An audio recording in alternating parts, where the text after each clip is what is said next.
Другим темам: на переправе Хатас и Павловск через Лену ведутся работы по обустройству автозимника. Но дожидаться официального открытия проезда автолюбители упрямо не хотят. На незаконных переправах одни за другим машины продолжают проваливаться под лед. Репортаж нашего корреспондента Виталия Абрамова.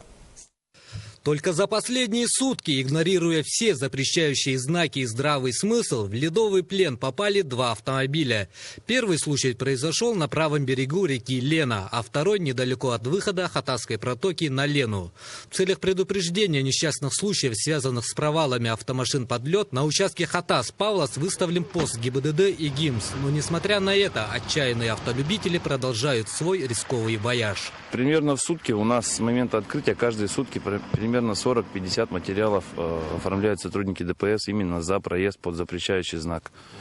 Но водители пытаются сейчас уходить от ответственности путем пробивания новых дорог, прокладывания, так скажем, несанкционированных разъездов. По планам, данная переправа должна была открыться сегодня, но природа преподносит свои коррективы. По нормативам для авто весом до 5 тонн нужна толщина льда 30 сантиметров, а измерения показывают только 21. Ну, все зависит от погоды, да?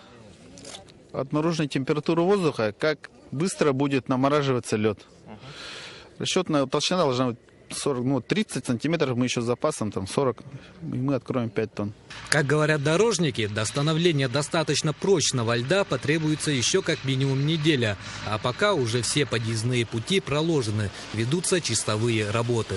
В районе, значит, 11-12 декабря, я думаю, если будет холодно, то в пределах 15 тонн мы сразу откроем. Но 10 это минимум будет. Ну и до Нового года 30 тонн. Все будет уже работать в полную нагрузку, это переправа. Сегодня же перестал курсировать паром с ледоколом, так что для официальной, законной переправы через реку Лена остаются только суда на воздушных подушках. А пока инспекторы ГИМС напоминают, что несанкционированный выезд на ледовые переправы влечет наложение административного штрафа в размере от 3 до 5 тысяч рублей. Виталий Абрамов, Дмитрий Сергучев, НВК «Саха».